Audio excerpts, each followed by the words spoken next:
Hello and welcome to the Too Much Time on Our Hands podcast. You're joining the TMTOOH team, the awesome foursome, for another episode. We are going to be looking this week at the no moments in popular culture that we think are excellent. Please feel free, if you're watching us on the stream, drop your own and your favourites into the chat while we're going along. Guys, let's do some introductions. Hello, Russ. What's up? How we doing? Oh, all good, mate. All good. Hello, Duncan. Hello. Hi, Handies. Hey, Andy. Remarkably taciturn and then really took an upward swing, didn't it? Absolutely. And hello, Dan. Hello, how are we doing tonight? We all okay? Good. All good. Hello, Handies. I feel like it might be worth a quick definition because looking at the I realised that just written down, no, stop.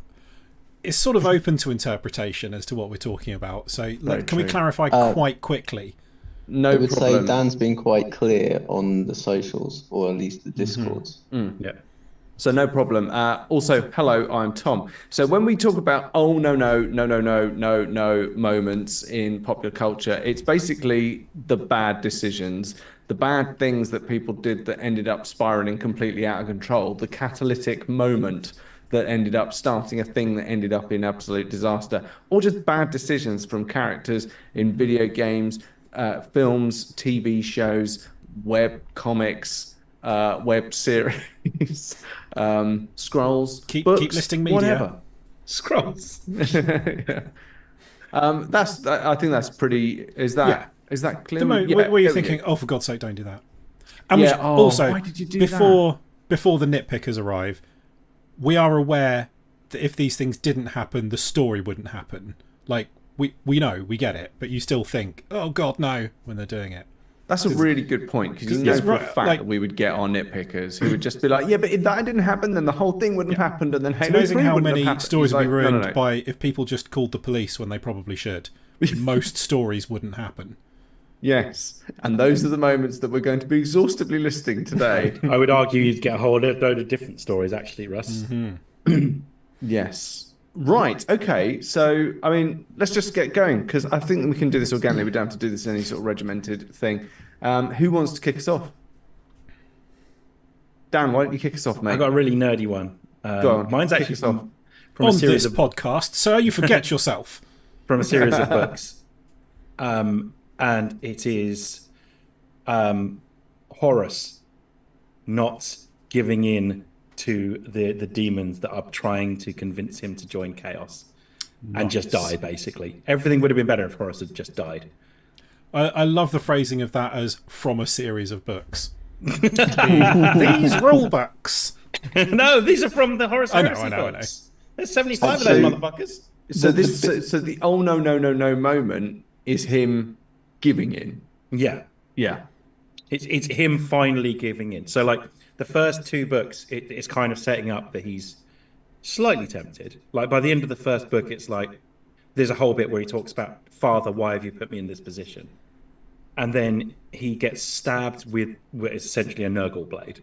In the second book. Yeah. And he goes into this weird fever dream, essentially, where his brother just turns up randomly from nowhere. Like, and then you find out that's Magnus, and he's doing weird witchy shit.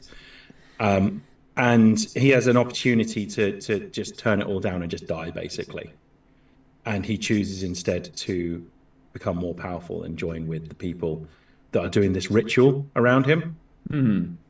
It's not very well described, but it is a very key moment in the Horus Heresy, in the sense that if he just doesn't do it, then there's no heresy.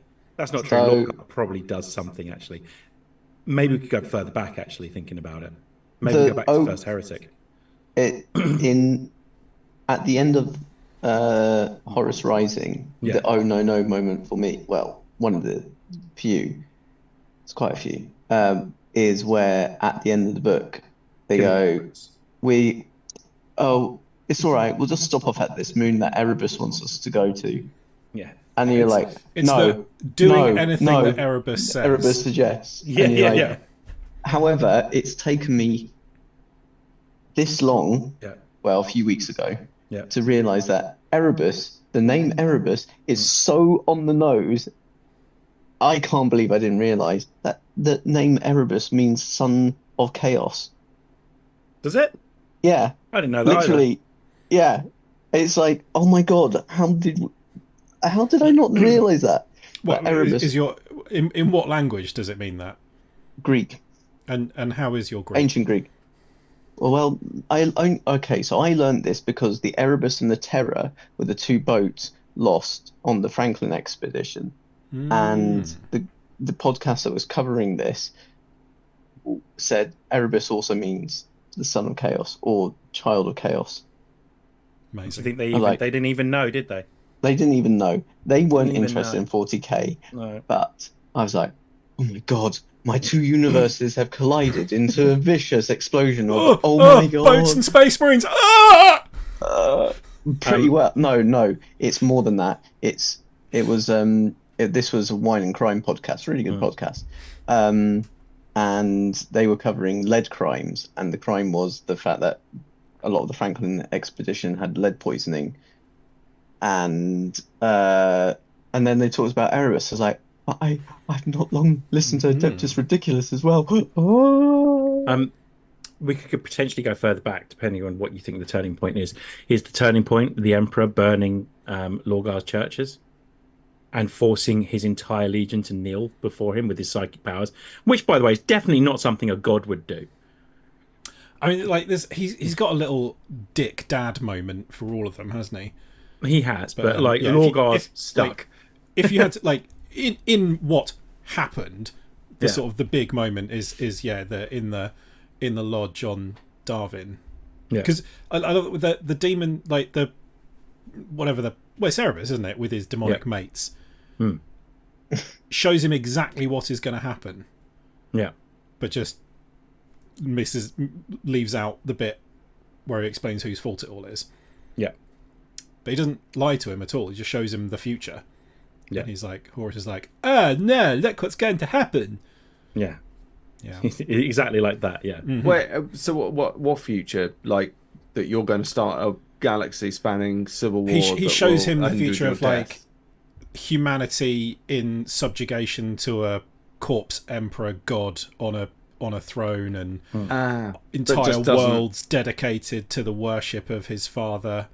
But just doesn't billions explain of that people living in misery. Doesn't explain that the reason his father has ended up like that is because he tried to kill him. But yeah, they don't actually lie to him at all. It's interesting though, isn't it? Because you can grow up as the Primarch of a Space Marine Legion, being told that the Chaos Gods are pretty awful, will tempt you, will do everything they can. Don't even get told about. I hate to stop you right there, but big part of the problem is they didn't grow up getting told about them at all. But they Magnus didn't. probably So when would they have done a travel lot through less. the warp, They're they not have aware never. They've never encountered. They think the any warp of the... is just this sort of slightly odd, extra dimensional. They're aware of the warp, but they're not aware that it's got sentience in it. They don't really know chaos. Oh, they deserved it then, I guess, don't they? Maybe we can see Anyway. the Civil War as a good old cleansing. Magnus might not have done the things he did if he'd have known about that shit. Yeah. Okay. And like you're right, yeah. If Horus had just lain down and died, things might have cooled down a bit. Like by the time it gets to the Siege of Terror, you've got like the Alpha Legion basically going, well, if this lot win, humanity's fucked, and if this lot win, humanity's fucked, but a lot quicker. Well, without Horus, you don't get all the other chapters. It's literally just the Word Bearers, and the Word Bearers had a fucking massive amount of troops at the time. But it's because you don't Horus get Istvan 5. Yeah, well, and it's because Horus's superpower is Riz, as has been previously discussed. Yeah, but he's the only one charismatic that could have done it. He's the only one that could unite that many of the different legions to actually fight on his side. So, like, without Horus, it's literally just the Word Bearers being dicks to a single custodian, basically. Yeah. So, like, and nothing really happens. Oh, and their own person. Poor old Arshal Tal, he doesn't deserve any of that shit. And maybe you get rebellions. Maybe the World Eaters probably eventually decide to rise up, but they're doing it on their own, and they're probably getting squashed fairly quickly. Perturaba will eventually attack fucking Imperial Fist, whose name is irrelevant because he's boring. Rogel Dawn. I should remember that because it's the name of an awesome tank instead. And things like I mean, Emperor's Children still fall to chaos because they still get the Lair Sword. Alpha Legion probably have a bit more of a difficult decision to make because, like, it's disorganized rebellions that are stopped at every turn, pretty much, rather than this massively organized thing. Oh, and not to mention, Space Wolves don't go and kill, or don't go and just burn Prospero to the ground. Angron probably still... Angron gets crushed because he will still go to Khorne, but he might be caught just in time and just Angron crushed. falls to Khorne, but a lot slower, and he's probably surrounded by people that go, "Are you all right, mate?" Rather than people that go, "You know what you should do? What? Get really angry?" Or he just is let to die. Yeah, which is what the plan was. So yeah, I think you still get Legion fall into chaos, but I think it's far more disorganized. Erebus is just the oh no moment. Yeah, Erebus is a cunt. So Well, so this has started super geeky. Yeah, sorry. Yeah. Yeah. I love me a bit of 40k lore though. Mm-hmm. It's all very complex, and there are lots of names that I don't quite understand. They're all dicks. That's the best way of looking at it. They are all dicks. Intergalactic dicks. All of them. Well, not intergalactic, are they? They're just galactic dicks. Just galactic, yeah. Just irregular old galactic dicks, yeah. Mm-hmm. Who's Classy. next? Is it intergalactic? No, intergalactic works.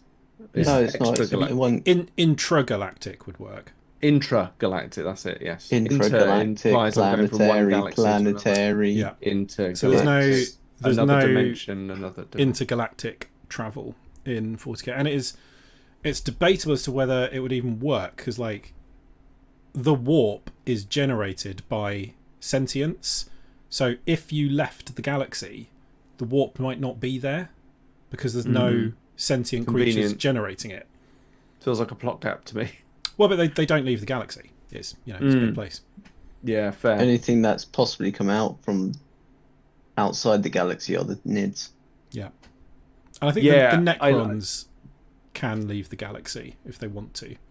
The more I find out about the Tyranids, the more I kind of like them. I like the idea. I like the idea that, even as they are at the moment, they're like one of the biggest and potentially the most dangerous threat to life. No, they are. But they might be a scout party for something larger. Like, so, that's what I love the most. Is like these trillions upon trillions of ones that are here already. They might just be the advanced guard, if you like, so the vanguard of an invasion force. The other side of that is that they've all come from different directions. Yeah. So from different sides of the galaxy, implying that it's a very real chance that they are everywhere else apart from this one galaxy. Yeah, that this just happens to be the nexus of whatever campaign they happen to be on. Yeah. But like also the Russian front of Second World War was about strategic hamlets. All the things have to be written of like, this is the most serious threat to humanity, and also so's this and this. Okay, it's kind of true. But the Orcs would be the biggest threat, but they can't get their shit together. Well, Necrons sleepy boys. Described as sentient fungus. Yeah, that's what they are. Yeah, they're a form. They reproduce through spores. Yeah, they don't actually have gender. They're not male or female. They're just orcs. They used to be known as Walks. I think it was Walks. Crocs. I can't remember. Rorks. That was it. They were the intelligent ones, and because you learn about them. This is quite going quite deep. This is becoming a 40k different podcast. Episode on this shit. Yeah, come on. Let's do something else. Okay, it's me saying that. Okay, what about this one? Is this your alien one? No, this isn't. This is a completely different one, because there's a few that I'll probably just bring up in Alien or Halo one. No, something completely different. Bollocks. Video game Spec Ops: The Line that Dan and I have played quite a lot.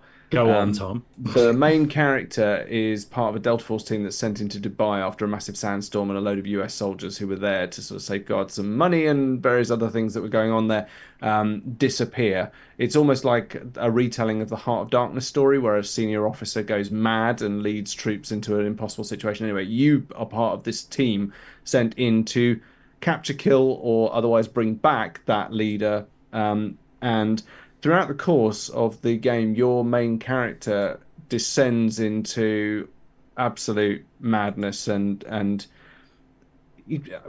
basically there's a turning point in the story where you go from being someone that you think is probably quite well-meaning to someone who is obviously completely lost the plot and is being slowly driven to madness by the war they've seen.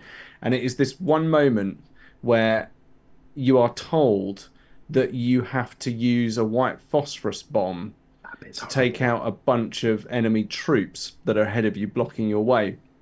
And so the game doesn't stop you from doing this at all. In fact, the game actually won't advance until you launch the white phosphorus bomb, and you think, well, you know, it's war. We're taking out the soldiers in our way.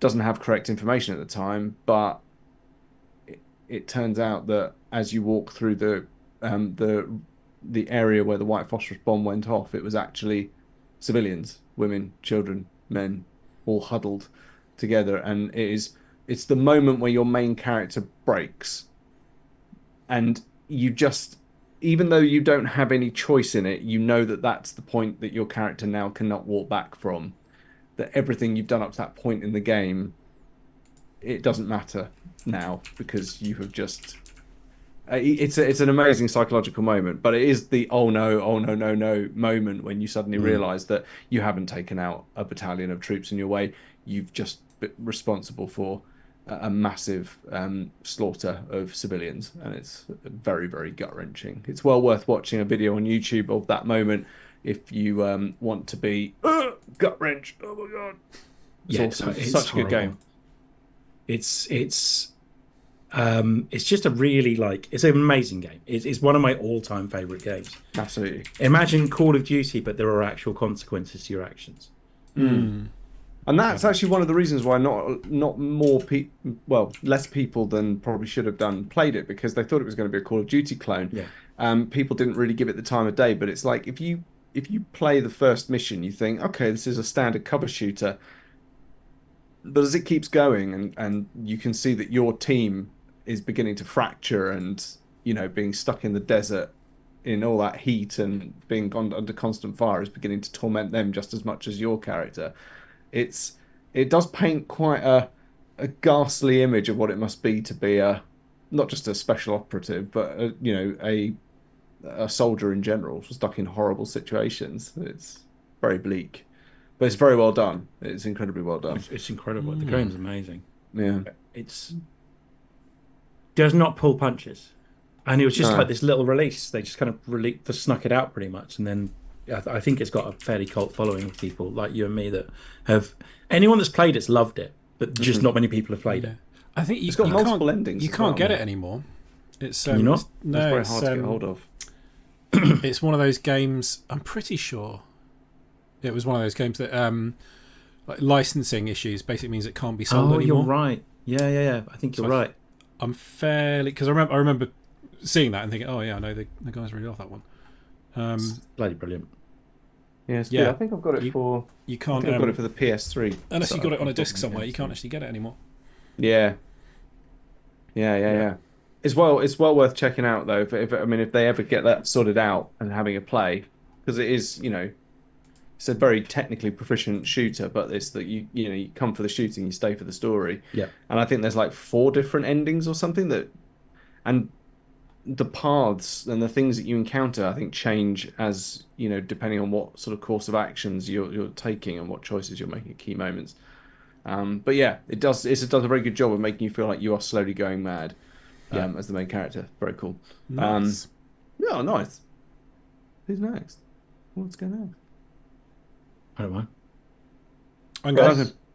Or Russ, go. Hit us with your rhythm stick. So a bit that just watching it, I always find myself going, no, don't. It's the bit in Misery where she goes out to the shops or something, and he's worked out how to open the door.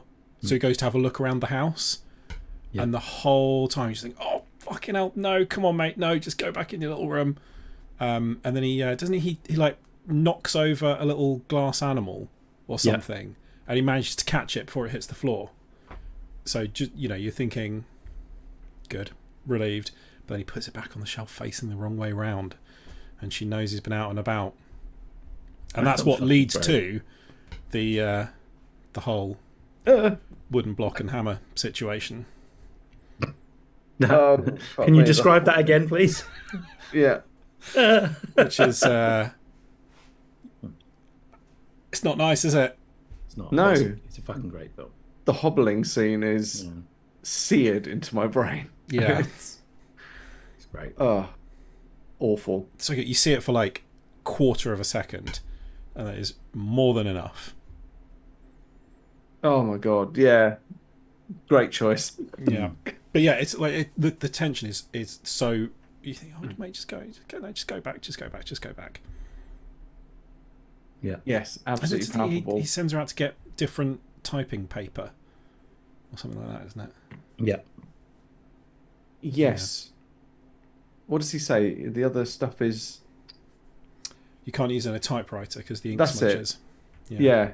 It doesn't work in... Yeah, it doesn't work in his typewriter. That's what he says, isn't it? Yeah.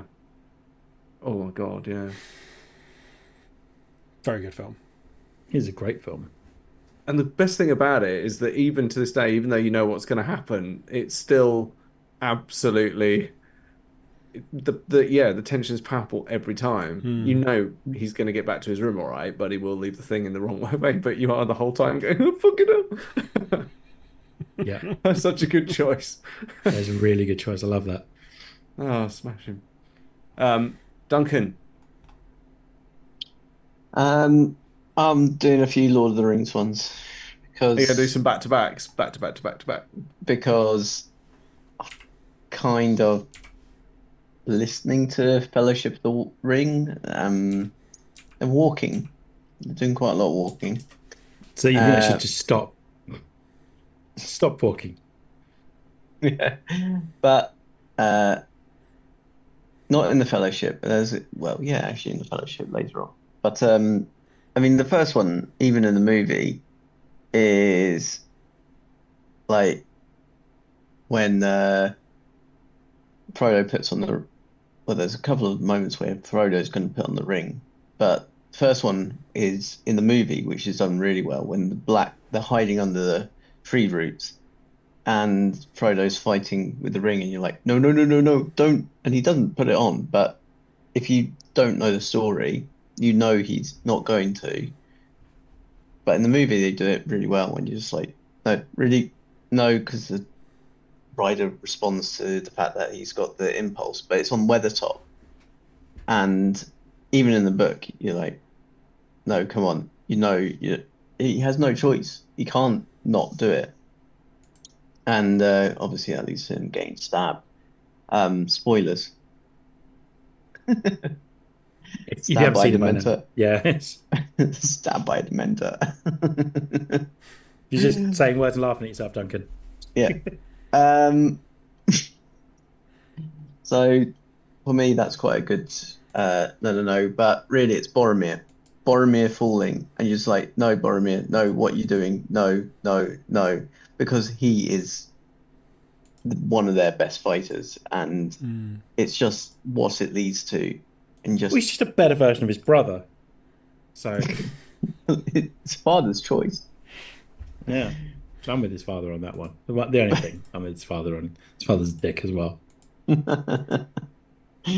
There's a whole Lord of the Bricks on Instagram, and there is one where it's like Boromir lying in state, and Denethor's going, "Your brother would have used less oil." Yeah, I love all that stuff. That's great. But yeah, Boromir falling for the ring is the moment where he's like chasing, and you just hear his voice. Like, no, Boromir, no, this is just gonna go wrong. He's just so desperate to help his people. Yeah. And this is the only way that's presented itself as being like a viable option. Yeah. Yeah. And it leads to the second best fight in the entire thing after Helm's Deep, which is the Boromir running in at the last minute and just wailing on those Uruk-hai. Yeah. Which is pretty cool. Yeah, it's very cool. I'm a fan. I agree. How do you distinguish between the Uruk-hai and just a standard orc? So the orcs are the little ones and the Uruk-hai are the big ones. Yeah, the Uruk-hai are the big, like, muscly tall, ones with the muscly plate ones. armor and stuff. They sound like Statham, where the other ones sound like Del Boy. Yeah. So yeah. That's right. Okay, fine. I'm with you. Kushti, mate. Kushti. Yeah, those are the orcs. Yeah. Right. That's Uruk-hai. Yeah. And the other ones are. I'll transport a thing across the country for you. Yeah. Yeah. And the little ones with hairy feet, hobbits. Hobbits. Mm-hmm. Yeah. And then And normal also you blokes, do, rangers. with Boromir falling to the ring, you also get the moment of Aragorn just dashing through the woods and just deflecting the blades, knife thrown at him. At some point, we will do a deep dive into Lord of the Rings. I am very much enjoying the books, all about how a dark power that had been banished rises again. That is what away. it is about, yes. I, takes over I'm a sorry, I was just fine worried white that you were tower. gonna skip through the entire plot of Lord of the Rings there. potentially, like the other one is there's that meme at the moment. Well, it's not at the moment. It's been around for fucking ages. But it's the one with Frodo waking up in bed, going, "Gandalf, why didn't you come?" And he looks really sad, and he goes, "Well, I was delayed." And then it cuts straight to a guy dressed as Gandalf doing Firepot, So good. like the dance and rave music, and it's like, I mean, that's an no moment. Gandalf should have, not done an E and done Firepot at a rave. He should have gone, and then he lied and said he was delayed. He wasn't delayed. I did see something on Instagram. Somebody had done like a little pixel art drawing of Legolas saying they're taking the hobbits to Isengard, and just repeated to Isengard over and over again, and everyone old on the internet was getting fucking furious, going, oh, we did this in 2002, you fucking children.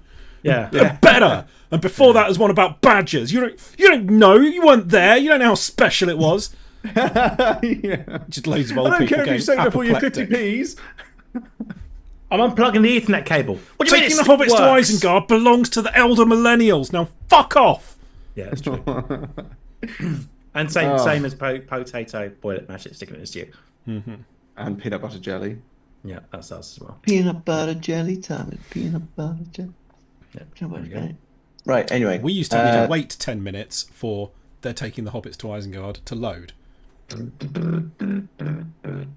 Yeah, so good.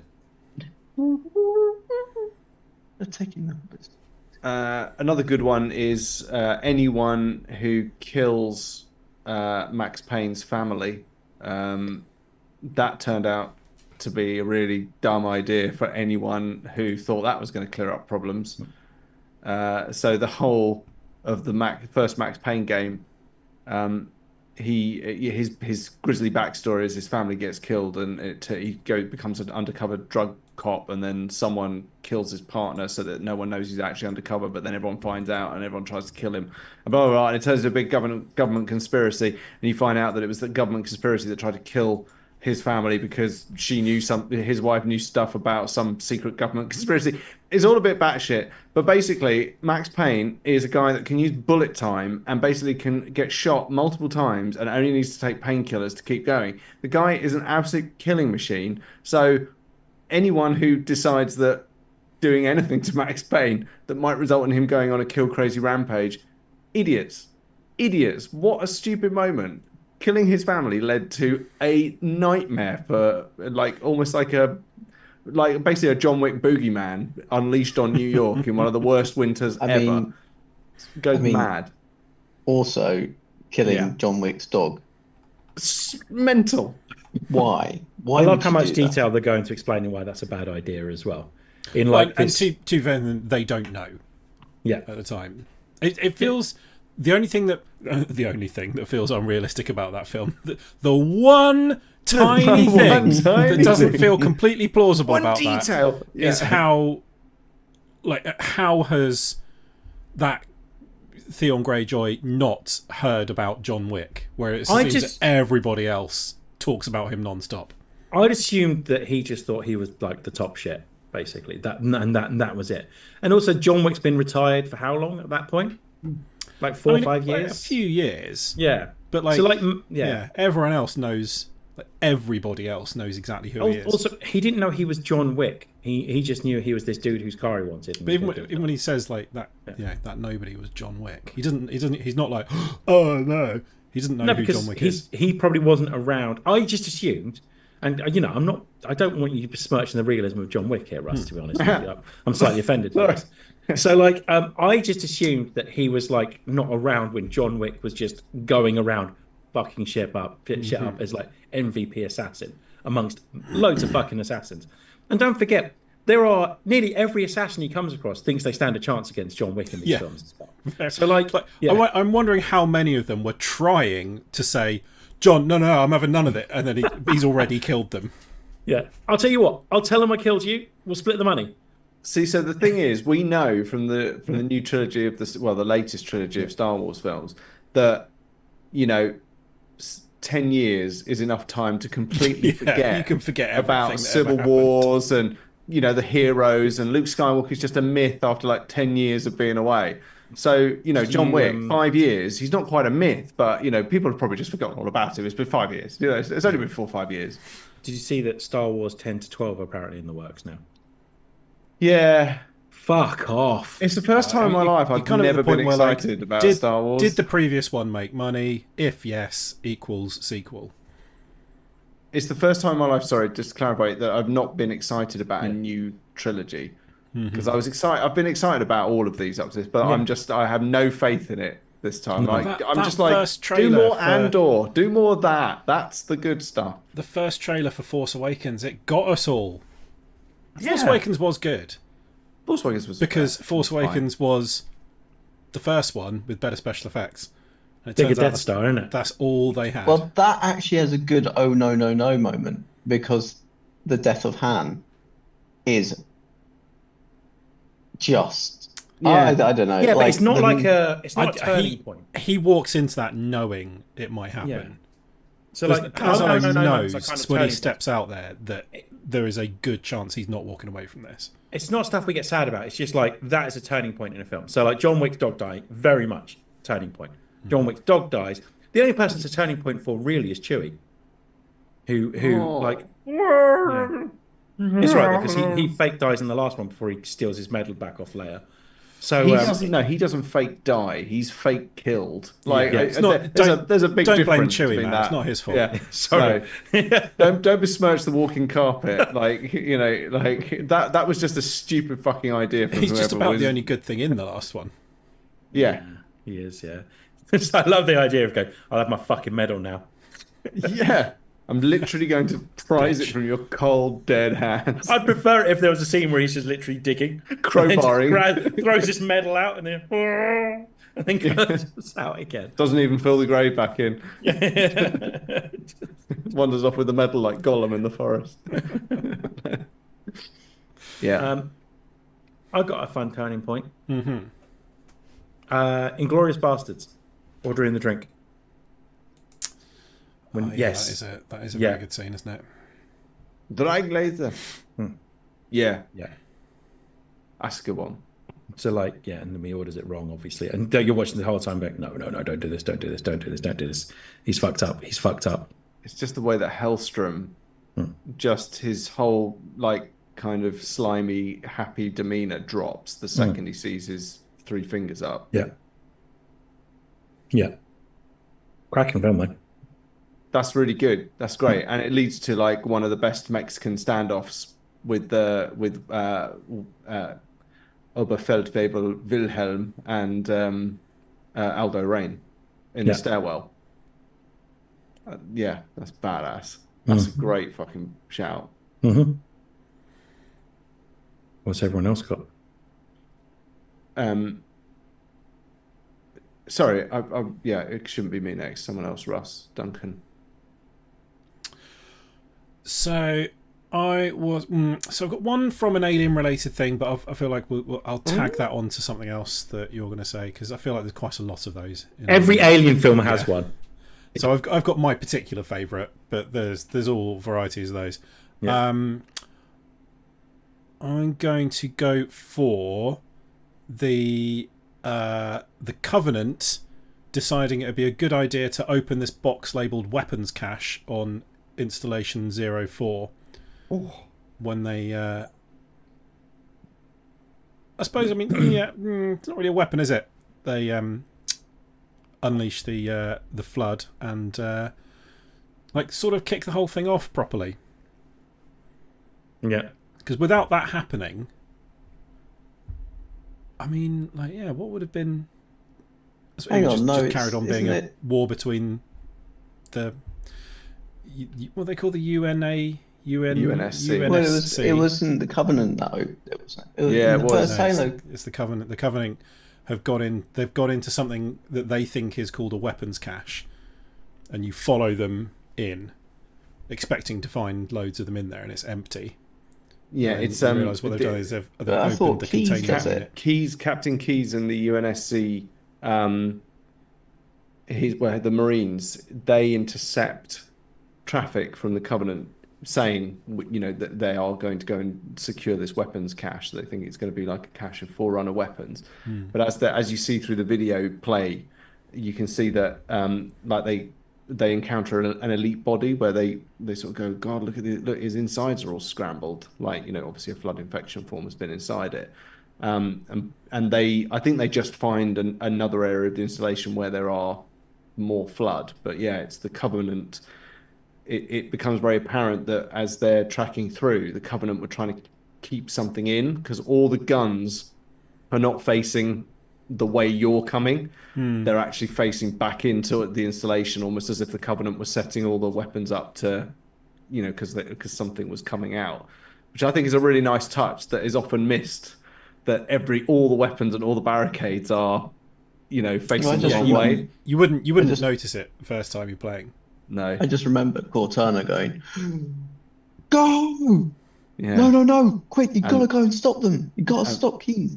Everything just goes absolutely off the charts after that. That whole, like, you know, you versus the Covenant is one thing, but suddenly the flood of this third party that just fucking scores of them, like, all over the place. First time I did that, I had to stop. I was like, no, zombies. Yeah, that's a difficult one for you, isn't it? I was like, oh, for fuck's sake, I was really enjoying this. It's interesting to postulate, though, what would have happened had they not released the flood. Yeah, I mean, like, you know, they would have still had High Charity. So, you know, entirely possible that they'd have just wiped out humanity fairly easily. Yeah, because if they'd ever found Earth, because the Gravemind that takes over High Charity is on installation 05 from the second game. Yeah. So, but without all of the stuff happening and the leader of the fleet becoming the arbiter and encountering the flood and on the mining station and all that sort, it just wouldn't have happened. I think Covenant would have secured installation 04 because it's just one human vessel against all of their supercarriers, and they probably would have found a way to activate the ring, and there you go. That's it. That's all she wrote at the end of the universe. Like, you know, that's probably what would have happened. Yeah, it was just them going, oh shit, before they this isn't a great journey. This is just death. Oh, our prophets have lied to us, but it's too late. I die. Blah. That's a good one. Who's next? Duncan. Just enjoying your impression of dying, having had your life's work and hopes and dreams smashed. Oh, the prophets lied to us. I died. Oh, blah. Blah. Blah. Well, that's what I imagine the Halo effect is, which is just so cool. Like, you just go blah. Yeah, blah. I die. Blah. Or blah. Blah. Yeah. Is it- Duncan, Yeah. Do you think Really it's like harrowing in- scenes in sorry. a city with just thousands and thousands and thousands of people. Blah blah blah blah blah. blah, blah, blah, blah. Yeah, So it's it's a a bit shockwave like- very slowly. bit like the aliens in The Expanse. They just kind of like, you just kind of disappear. You cease to exist. Yeah, just, but with a blah. Yeah. Black, obviously. Yeah, sorry. You just turn to dust. Yeah. Yeah. Just like, yeah, the heat wave in the Tom Cruise War of the Worlds, which is fucking badass. I liked it. I thought it was fine. It was. Jeff- It didn't really add anything, apart from Yeah. an annoying kid. Yes. Yeah. But it was fun. Did the job, didn't it? It's fine. Duncan, Sorry, Duncan. Yeah. hit me. Hit us. Well, actually, I will say one of the early no-no-nos, because is it a turning point? It kind of is. In the book, in the musical, it is. It's the Thunder Child. Because, and then that's what's missing in the Tom Cruise. Yeah, Fucking that. awesome. Yeah. But in the musical, the song is awesome, and you're like, yeah, it takes down the tripods. You're going down, motherfuckers. And then it gets melted just like that, and you're like, oh, there is nothing, and then It's hopeless. Yeah. yeah, it's hopeless. And then they emphasize the point, going, and with that, the last hope of mankind faded and sunk beneath the waters. You're like, no, Fuck me. So good. It's so fucking good. and that song yeah. is so good. Yeah. Thunderchild. What's the best song from War of the Worlds? Thunderchild. It's up there. I mean, the opening one's great as well, obviously. I was going to say the opening is utterly iconic, but yeah, Thunderchild would be up there as well. I like the one about living underground. Oh yes, I like that one too. Yeah. That's really good. The album art showing the sort of, prophesized underground city Yeah. is wonderful Yeah. because right down the bottom there's a little cricket pitch. Yeah. field. They've got all the essentials. Yeah. It's yeah. I think you're right because that moment's the despair event horizon, isn't it? That's the point where it's just like nah.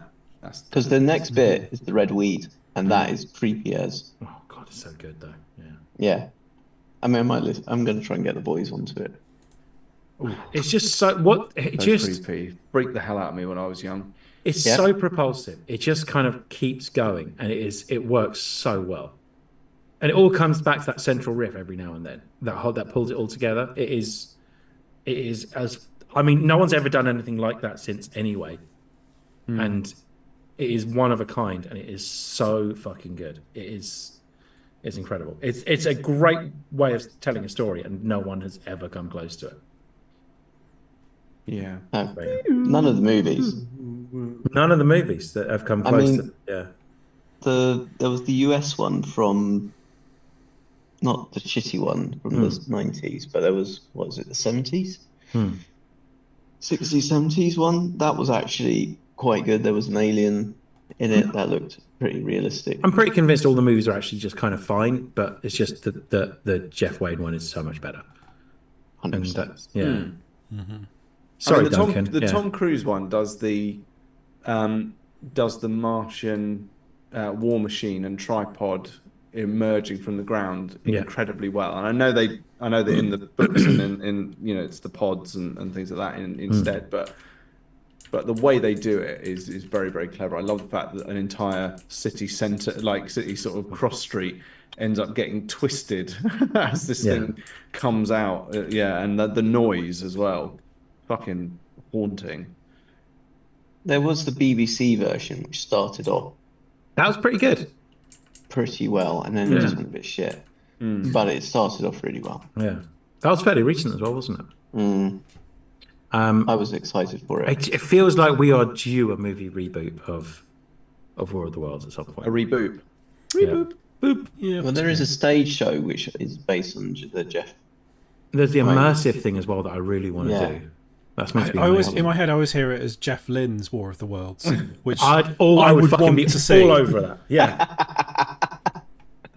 And whenever I hear Lynn, I just think Alan Partridge. So, Jeff Lynne's War of the Worlds starring Alan Partridge. yeah. Lynn Benfield's War of the World. I also love the fact that we now know that her last name is Benfield. Like Lynn Benfield it's so good. Duncan, what's your choice? That was my choice. That was his choice. Oh yeah, that was your choice. Yeah, of course. Yes. Yeah, Shall I just hit us with the obvious one from Alien? Go on then. Which is like, okay, it's one thing to follow company regulations to, you know, investigate a signal of unknown origin. Fine, that's what you're doing. But when you get there, like, and you go, well, there's a fossilized body here that looks very dead. Don't then carry on searching, and especially don't start prodding an egg that starts quivering and there's obvious signs of life inside, because if it's an alien thing that you've never encountered, you, Kane, are the least qualified person to be prodding around in that. And ultimately, it is the catalyst for the entire Alien franchise. It is that moment where we're introduced to the facehuggers, and then the Xenos. Well, the chestbursters, then the Xenos, and then the whole franchise kicks off from there. It's a really fucking stupid decision. He should have just been like, yeah, I've just gone down. There's like fucking tons of eggs down here. I don't know what they are. We should probably notify the company rather than start fucking around with them and prodding them. Right? I mean, I'm not wrong, right? Mm-hmm. No, you're very wrong. I'm very wrong. Yeah, he should prod it around. He should try fucking it. Pop a stick. Pop a stick in Scientifically. Yeah. There has to be a catalyst in every Alien film where someone has to do something stupid. Mm-hmm. It's like, I think every Alien film's got someone doing something stupid like that. Yeah, definitely. I think. I'm trying to think of the other ones, but yeah. Well, I was going to say my personal favourite is in Prometheus, with the highly trained xenobiologist encountering an alien life form for the first time, and he genuinely thinks that the best thing to do is to take off his spacesuit, fairly armoured looking glove and give it a little tickle. Russ, he needs to see it. Come on. Can't just see it. Yeah. You've got to finger that thing. Look with your eyes, man. Look with your eyes. Don't go up and go, hey baby, what you doing? Come here, baby. Oh, what you doing? And then be surprised when the fucking thing breaks your arm. It is a little weird. You're right. Yeah. Really weird. It's really weird. What wasn't that the guy that played Pete in Pete versus Life? So like this is Pete versus arm breaking. Yep. Vagina worm. Like it's just that Timothy Spall's son, isn't it? Yeah, Rafe Spall. Spall. Yeah. Who has an American accent at the beginning of the film and then loses it.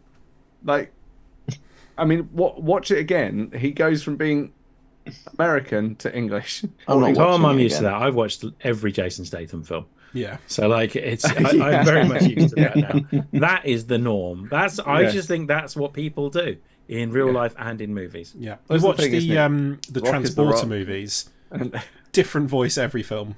Yeah. And they change halfway through as well sometimes. So yeah. I've got another one. All right. Edward Woodward in Wicker Man. Just fuck Brett Eklund. It will solve a lot of problems, I promise you. Plus, you're fucking Brett Eklund. Yeah, at her peak. Yeah, exactly. That would solve a lot of problems. Probably have a better day the next day.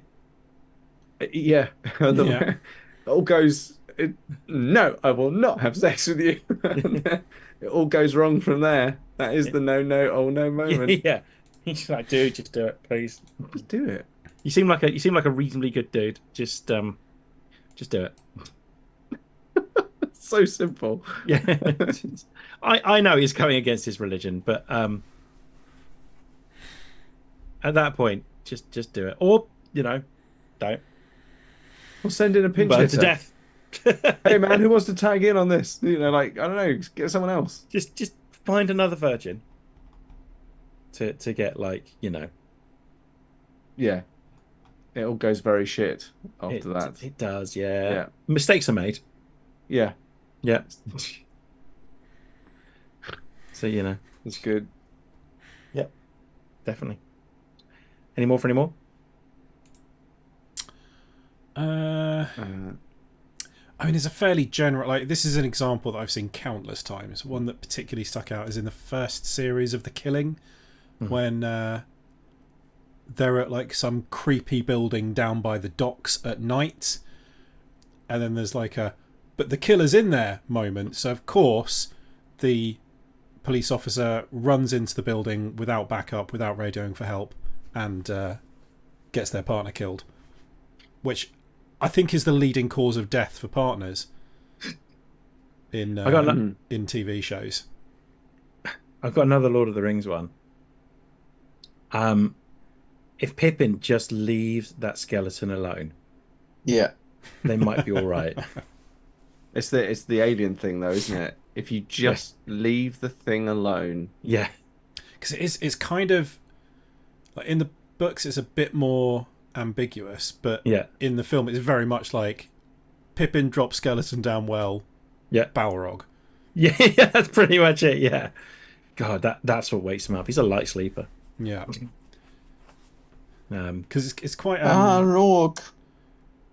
It's Balrog has come. It's quite a long time between him doing that and the big fight in the book, isn't there? Isn't it? It's literally like they start hearing drums as soon as he drops the thing down. I suppose it's like a snowball effect that's what wakes everyone else up. Mm-hmm. And yeah, that seems to be the case, doesn't it? Right. Is that is the first fight in the movie apart from the Weathertop? Oh yeah, I suppose it's after Weathertop, isn't it? So apart from you get the big battle scene at the start. Mm-hmm. There's Weathertop. Yeah. It's the first like big scrap. Yeah. Yeah. Nice.